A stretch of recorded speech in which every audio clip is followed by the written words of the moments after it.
Putri raja penuh ambisi, jadi Nyi Blorong. Di sebuah lembah subur yang dikelilingi pegunungan tinggi, terdapat sebuah kerajaan bernama Mandalawangi. Kerajaan ini terkenal akan kedamaian dan kemakmurannya, di mana rakyat hidup dalam kesejahteraan dan keselarasan dengan alam. Tanahnya yang subur menghasilkan padi dan buah-buahan melimpah, sungainya mengalir jernih, membawa kehidupan bagi seluruh negeri. Mandalawangi diperintah oleh Raja Arya Wisesa, seorang pemimpin bijaksana yang selalu mengutamakan kesejahteraan rakyatnya. Dengan kebijakan yang adil dan berlandaskan pada nilai-nilai kebijaksanaan leluhur, Raja Arya Wisesa berhasil menciptakan sebuah kerajaan yang makmur dan harmonis. Raja Arya Wisesa memiliki seorang putri bernama Dewi Sekarningrum, yang dikenal dengan kecantikan dan kecerdasannya. Rambutnya hitam mengkilat bagaikan sutra, matanya bening seperti bintang kejora, dan senyumnya mempesona siapa saja yang melihatnya.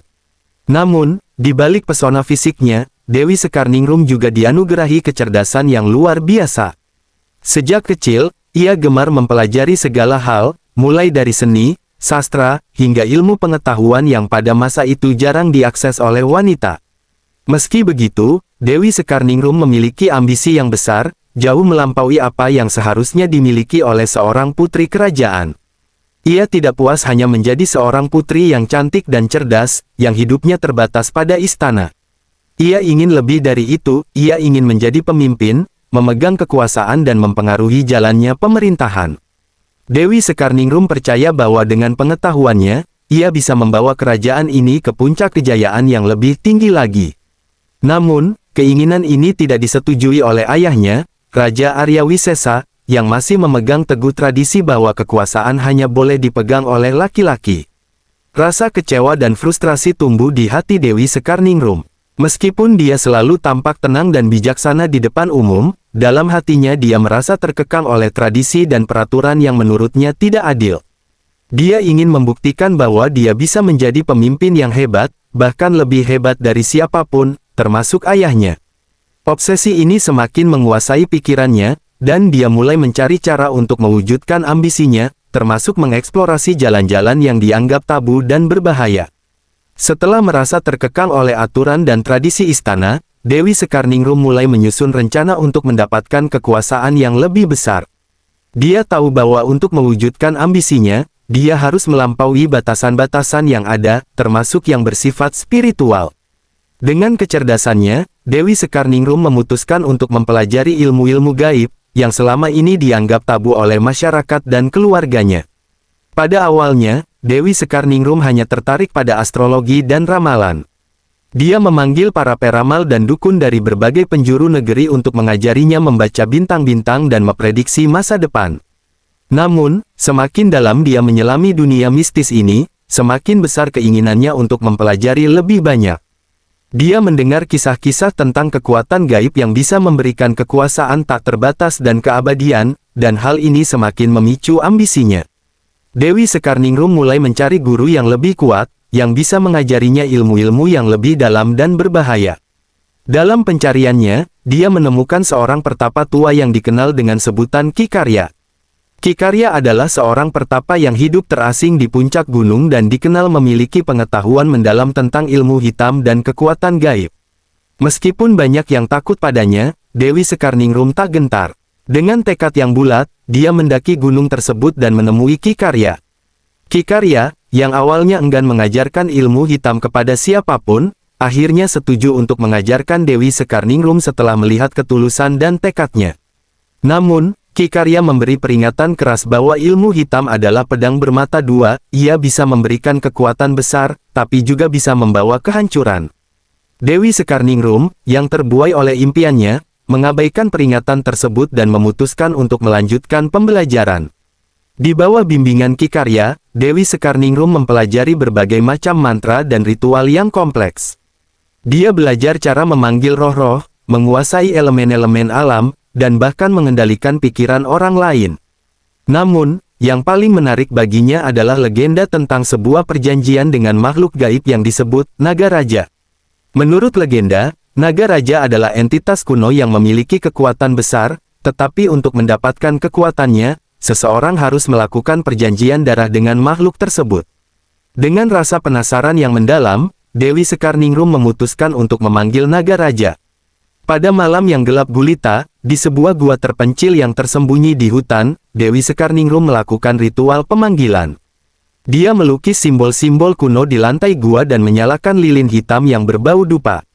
Dengan membaca mantra yang diajarkan oleh Ki Karya, dia memanggil naga raja. Tiba-tiba, angin kencang berhembus di dalam gua, dan sosok besar serta mengerikan muncul di hadapan Dewi Sekarningrum. Naga raja, dengan mata merah menyala dan kulit bersisik emas, berdiri di hadapannya. Dengan suara yang dalam dan bergema, naga raja menanyakan tujuan dari pemanggilan tersebut. Tanpa ragu, Dewi Sekarningrum menyatakan keinginannya untuk memperoleh kekuasaan dan kekuatan yang tak terbatas. Naga raja tertawa keras dan kemudian menawarkan perjanjian. Untuk mendapatkan kekuatannya, Dewi Sekarningrum harus memberikan jiwanya sebagai imbalan. Meski menyadari risiko yang besar, ambisi Dewi Sekarningrum telah menguasai hatinya. Dia menyetujui perjanjian tersebut, dan dengan darahnya sendiri, dia menandatangani perjanjian itu. Sejak malam itu, Dewi Sekarningrum merasakan kekuatan besar mengalir dalam dirinya. Dia bisa merasakan energi magis yang memancar dari tubuhnya, memberikan kekuatan dan pengetahuan yang sebelumnya tak pernah dia bayangkan. Namun, tanpa disadari, perjanjian ini telah mengikat nasibnya pada kekuatan gelap yang berbahaya. Kekuatan yang ia peroleh bukan hanya memberi kekuasaan, tetapi juga menggerogoti jiwanya, perlahan tapi pasti, membawa kehancuran yang belum ia sadari. Setelah memperoleh kekuatan besar melalui perjanjian dengan naga raja, Dewi Sekarningrum merasa bahwa dirinya kini tak terkalahkan. Dia mulai memandang rendah tradisi dan aturan yang selama ini dipegang teguh oleh kerajaan Mandalawangi, termasuk nilai-nilai kebijaksanaan dan keharmonisan yang selalu dijunjung oleh ayahnya, Raja Arya Wisesa. Obsesi akan kekuasaan membuat Dewi Sekarningrum berpikir bahwa dia bisa membawa perubahan besar dan memerintah dengan cara yang lebih kuat dan efektif. Salah satu aturan suci di kerajaan Mandalawangi adalah larangan keras untuk menggunakan ilmu hitam dan kekuatan gaib untuk tujuan pribadi. Aturan ini ada untuk menjaga keseimbangan alam dan melindungi rakyat dari bahaya kekuatan gelap. Namun, Dewi Sekarningrum, dengan kekuatan baru yang dimilikinya, merasa bahwa aturan ini hanyalah hambatan bagi ambisinya. Dia mulai melakukan ritual-ritual terlarang di dalam istana, menggunakan kekuatannya untuk memanipulasi pikiran para pejabat dan bangsawan agar mengikuti kehendaknya. Klimaks dari pengkhianatannya terjadi ketika Dewi Sekarningrum memutuskan untuk menggulingkan ayahnya dari tahta. Dengan kekuatannya, dia berhasil memanipulasi pikiran para prajurit kerajaan, membuat mereka percaya bahwa Raja Arya Wisesa telah menjadi lemah dan tidak lagi mampu memimpin kerajaan. Dia juga menyebarkan desas-desus bahwa Raja Arya Wisesa telah membuat kesepakatan dengan kekuatan gelap, berusaha memutarbalikkan fakta bahwa dirinya sendiri yang sebenarnya terlibat dalam ilmu hitam. Dewi Sekarningrum kemudian merencanakan kudeta untuk mengambil alih tahta. Pada malam yang ditentukan, dia memerintahkan prajurit-prajurit yang telah ia kendalikan untuk menangkap Raja Arya Wisesa dan mengurungnya di penjara bawah tanah istana. Dalam sebuah sidang yang cepat dan tidak adil, Dewi Sekarningrum mendeklarasikan bahwa dirinya kini adalah penguasa baru kerajaan Mandalawangi. Dia mengklaim bahwa tindakannya dilakukan demi kesejahteraan kerajaan, namun sebenarnya ambisinya hanyalah untuk memuaskan keinginannya akan kekuasaan. Namun, dosa terbesar Dewi Sekarningrum bukan hanya pengkhianatan terhadap ayahnya, tetapi juga pengorbanan jiwa rakyatnya. Dalam usahanya untuk memperkuat posisinya sebagai ratu, dia membuat perjanjian lain dengan naga raja. Kali ini, dia menukar jiwa rakyat yang tidak setia kepadanya dengan kekuatan tambahan. Setiap kali ada pemberontakan atau kesetiaan, Dewi Sekarningrum menggunakan kekuatannya untuk menyeret jiwa-jiwa tersebut ke dalam kekuatan naga raja, membuat mereka menghilang tanpa jejak. Tindakan ini membawa malapetaka besar bagi kerajaan Mandalawangi. Rakyat yang ketakutan mulai kehilangan kepercayaan pada pemimpin baru mereka. Kekacauan dan ketidakpastian melanda kerajaan, sementara Dewi Sekarningrum semakin terperangkap dalam lingkaran kekuatan gelap dan pengkhianatan. Di bawah pemerintahan tiraninya, Mandalawangi mulai kehilangan kemakmuran dan kedamaian yang dulu menjadi kebanggaannya. Dosa-dosa dan pengkhianatan Dewi Sekarningrum akhirnya membawa kehancuran tidak hanya bagi dirinya, tetapi juga bagi seluruh kerajaan. Malapetaka yang dia ciptakan dengan tangannya sendiri mulai menghantui setiap sudut kerajaan, meninggalkan jejak kehancuran dan ketakutan yang tak berkesudahan. Dewi Sekarningrum mungkin telah mencapai kekuasaan yang dia dambakan, tetapi dia telah kehilangan segala sesuatu yang berharga, termasuk rasa kemanusiaannya. Setelah beberapa waktu memerintah dengan tangan besi, Dewi Sekarningrum mulai merasa dampak dari perjanjian dan dosa-dosanya. Kekuatannya yang semakin besar membuatnya semakin haus akan kontrol, hingga suatu hari dia melanggar perjanjian dengan naga raja. Dalam keputusasaan untuk mempertahankan kekuasaannya, Dewi Sekarningrum berusaha untuk menguasai kekuatan naga raja sepenuhnya, menggunakan mantra terlarang yang diajarkan oleh Ki Karya. Namun, tindakan ini adalah kesalahan fatal. Naga raja, yang merasa dikhianati, marah besar. Pada malam yang gelap tanpa bintang, dia muncul di hadapan Dewi Sekarningrum dalam wujud aslinya yang mengerikan. Dengan suara yang bergetar oleh amarah, naga raja mengutuk Dewi Sekarningrum atas keserakahannya. "Kamu ingin kekuasaan tanpa batas," ujarnya, "maka kamu akan mendapatkan kekuatan, tetapi dalam bentuk yang mengerikan."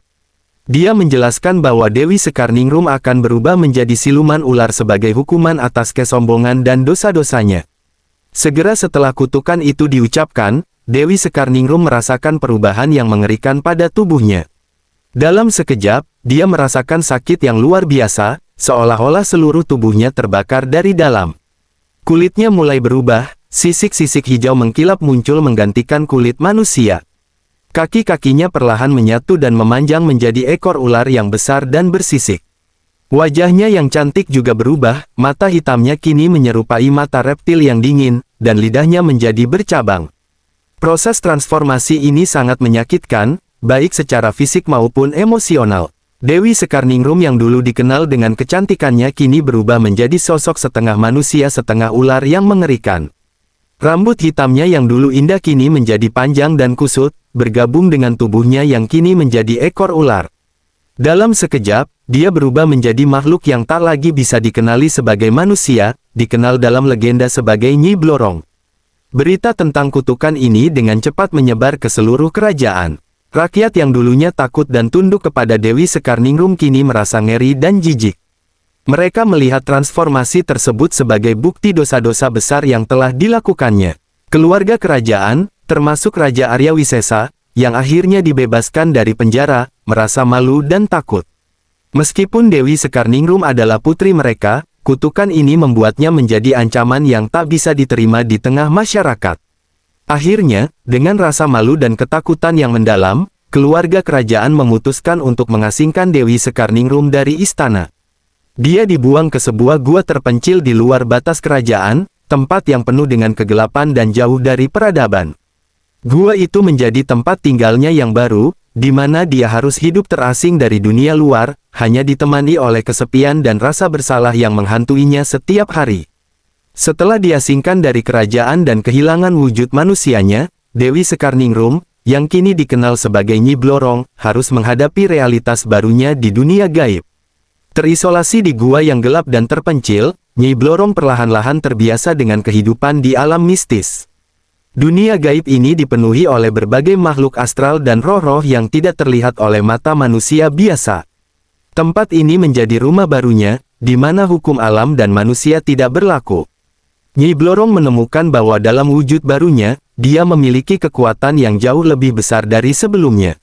Sebagai siluman ular, dia memiliki kemampuan untuk berubah wujud menjadi ular besar atau manusia dengan ekor ular. Dia juga bisa menghilang dan muncul di tempat yang berbeda, serta memiliki kendali atas racun mematikan yang bisa dia keluarkan dari taringnya. Selain itu, Nyi Blorong dapat mempengaruhi pikiran manusia, membuat mereka melihat ilusi atau bahkan melakukan perbuatan yang sesuai dengan kehendaknya. Kehadirannya di dunia gaib tidak lama kemudian menarik perhatian makhluk-makhluk mistis lainnya. Dengan kekuatan barunya, Nyi Blorong dengan cepat membangun reputasi sebagai sosok yang kuat dan ditakuti.